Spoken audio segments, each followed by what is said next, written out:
그렇게 길게 수업하지는 않습니다. 대략적인 것만 하시면 됩니다. 어제 비디오 영상 보신 분들은 아시겠지만 지구온난화는 크게 두 파트로 나눠서 얘기가 되는데 오늘은 그 두 번째로 지구온난화의 시나리오를 여러분들이 파악할 수 있느냐 이겁니다. 단계적으로. 그래서 오늘은 지구온난화 두 번째입니다.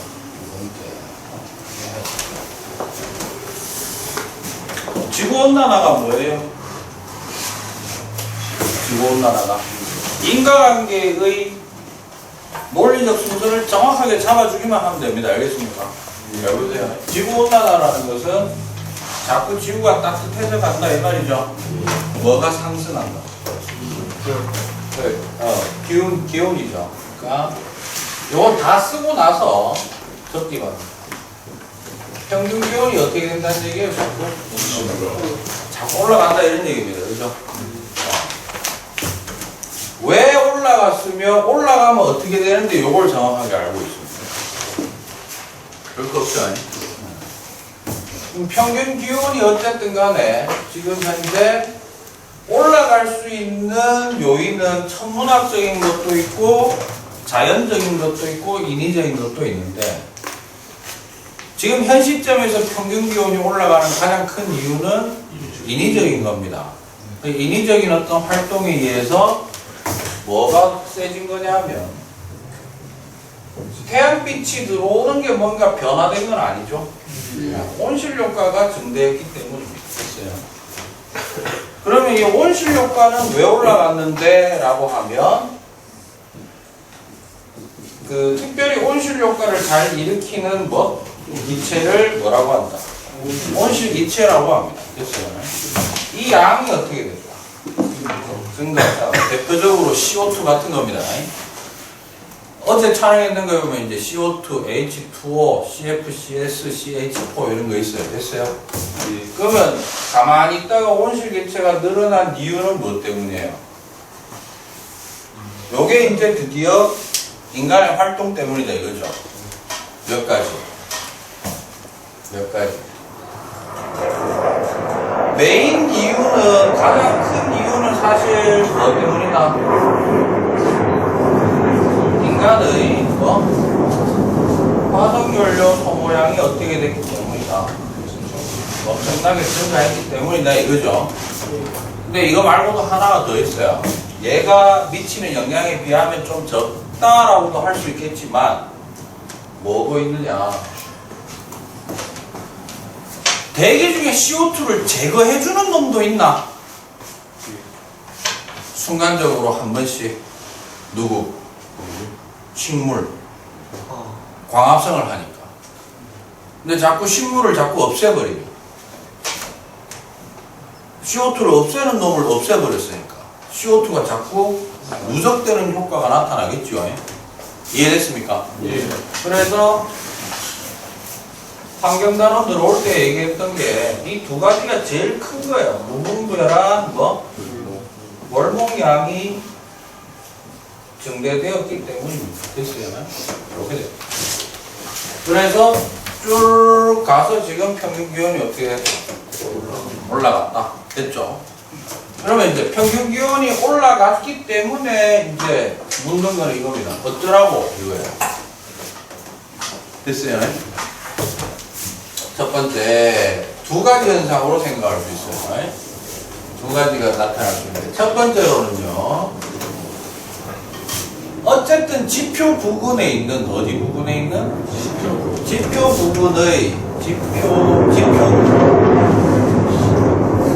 촬영하는데, 지표 부근에 있는, 지표 부근이라고 하는 거는 바닷물 표면도 해당됩니다. 알겠습니까? 네.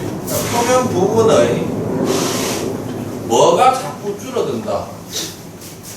쉽게 갑시다. 누구의 양? 얼음 양이 자꾸 감소하는 거죠. 두 번째. 어쨌든 간에 기온이 올라가니까 뭐도 올라가겠다. 수온도 상승하겠죠. 수온이 상승하게 되면 물도 액체이기 때문에 온도가 올라가면 올라갈수록 부피가 어떻게 된다? 팽창합니다. 그래서 해수가 뭐를 하게 된다? 부피 팽창을 하게 됩니다. 됐습니까? 예. 됐어요. 이때 지표 부분의 얼음이라고 하는 걸 이제 두 가지로 나눠서 생각하셔야 돼요. 뭐로 나눠서 생각해야 되냐? 첫 번째, 무슨 빙하? 대륙 빙하가 줄어드는 것도 있고요. 됐어요? 바닷물 위에 떠 있는 거를 우리는 약속합시다. 그것도 빙하라고 하는데 구분해줘야 된다 이거야. 대륙 위에 있는 빙하하고 바닷물 위에 떠 있는 빙하는 각각 영향을 미치는 정도가 좀 다릅니다. 그래서 바닷물 위에 떠 있는 거는 떠다닌다라고 해서 뭐라고 하자? 유빙이라고 한다면 유빙량도 줄겠죠? 됐습니까? 예. 그럼 어쨌건 지표 부분의 얼음의 양이 줄어들었다 라고 하면 꾸준히 디림 영상을 보신 분은 아시겠지만 지구의 표면에 존재하고 있는 물질 상태 중에요 종류가 여러 개 있습니다. 숲이 있을 수도 있고 땅덩어리가 있을 수도 있고 모래가 있을 수도 있고 뭐 지능이 있을 수도 있고 그죠? 얼음이 놓여 있을 수도 있고 이 물질의 종류나 상태에 따라 가지고 태양 에너지를 흡수하고 반사하는 정도가 어떻다? 다 다릅니다. 그 중에 얼음은 단연코 반사율이 모든 물질에 비해 최고로 높아요. 됐어요? 예. 그러면 지표 부분의 얼음 양이 줄어들면 줄어들수록 지표에서의 태양 에너지 반사율은 어떻게 되고요? 반사율은 제일 반사 잘하는 놈이 지금 줄어드는 거잖아. 예. 그러니까 무조건 반사율은 어떻게 되는 거예요?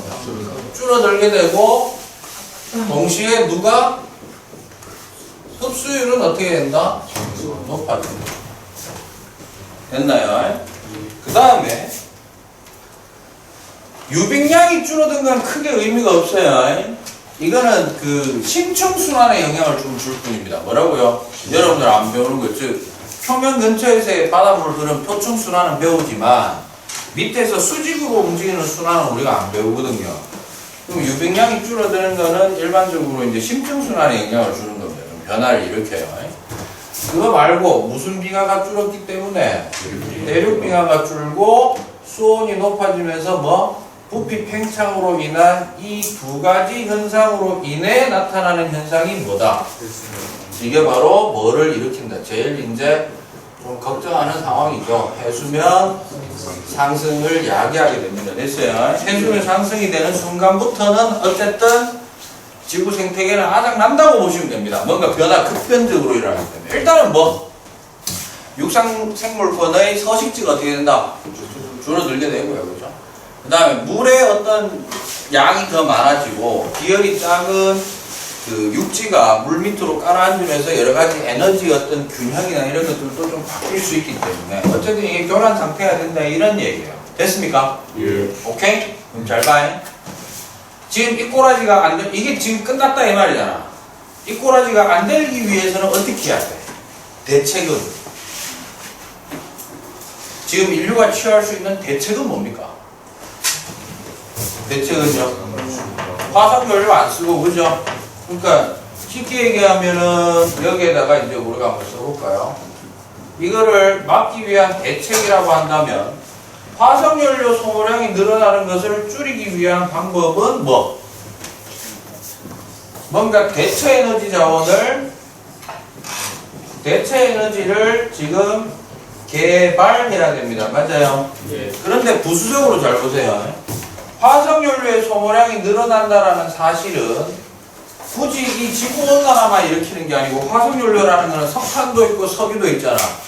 석탄 자꾸 태우니까 뭐 나온대? 황산화물, 일산화탄소 나옵니다. 맞아요? 석유 자꾸 태우니까 자동차로 태우지. 대부분. 그러니까 뭐가 나와? 질소산화물 나오고, 그죠?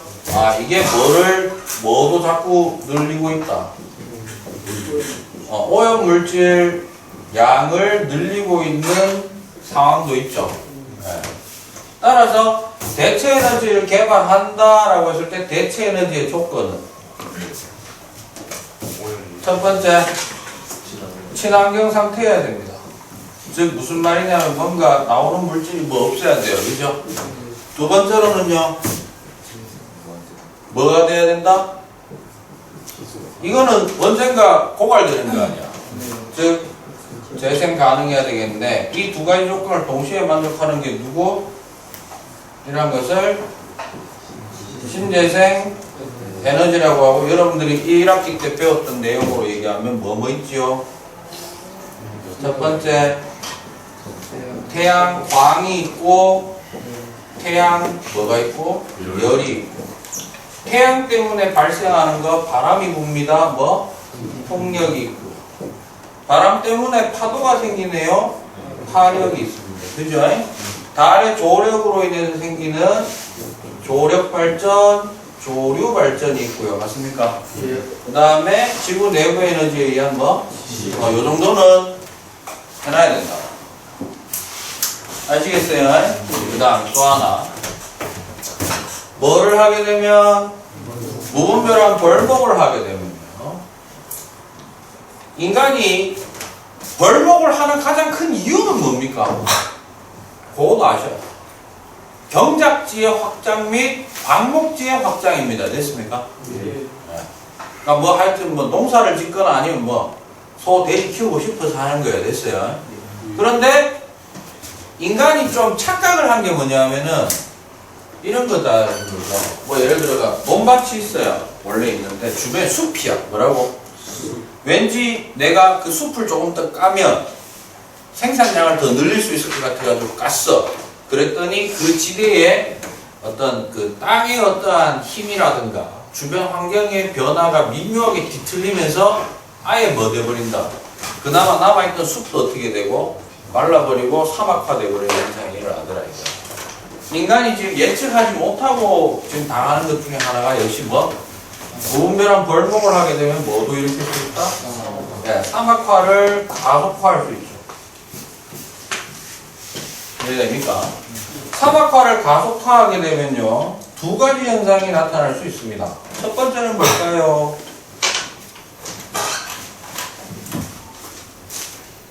사막은 원래 있던 거지. 사막화의 정의는 어떤 사막이 생긴 거예요? 그게 아니고 원래 사막이 있었는데 그 사막지대가 자꾸 어떻게 되고 있다? 확장되고 있다는 게 문제입니다. 바꿔 얘기하면 그 기후대가 건조기후대가 늘고 있다는 얘기예요. 기후변화의 일종입니다. 그죠? 또 하나는 사막이 있어서 황사 같은 게 있었잖아. 황사도 원래 있었던 거죠. 즉 황사에 의한 황사 피해가 어떻게 된다? 네, 황사 피해가 다시 심해진다. 두 번째는 뭐가 있냐면 요거 하나 기억합시다. 아까 얘기했죠. 원래 경작지 늘리려고 어떤 사람이 숲을 뱄어요.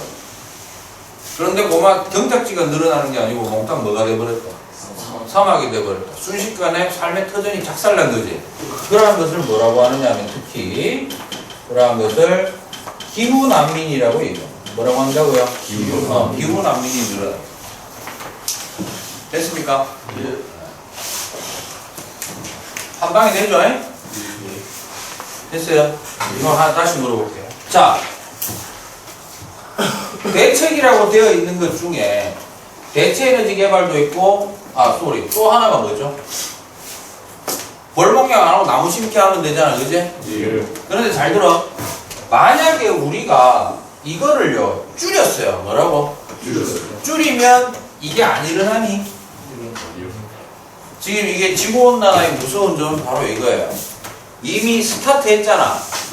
스타트 하게 됐는데 이거를 줄이게 되면 이것 때문에 줄였다 해서 줄였잖아. 안 했단 말이야. 그러면 할 때보다는 천천히 이루어지지만 현재 지구온난화 과정이 멈출 거라는 예상을 좀 하기가 어렵다라는 건데 뭐 때문일까요? 그 결정적인 이유가 이 라인에서 논리 구조 안에서 뭐 때문일까요?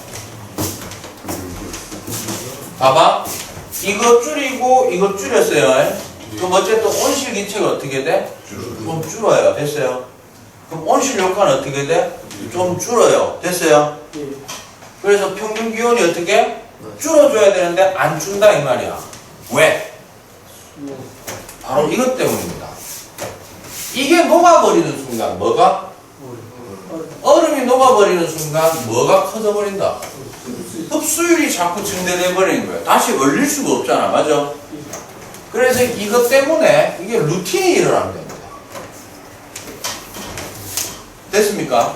즉 내가 이걸 끊었어. 그래서 여기까지 가는 건 어떻게 돼? 영향이 없는데 이거는 돈다 안 돈다? 네, 이게 악순환이 시작이에요. 그래서 온난화를 가장 많이 경고하는 겁니다.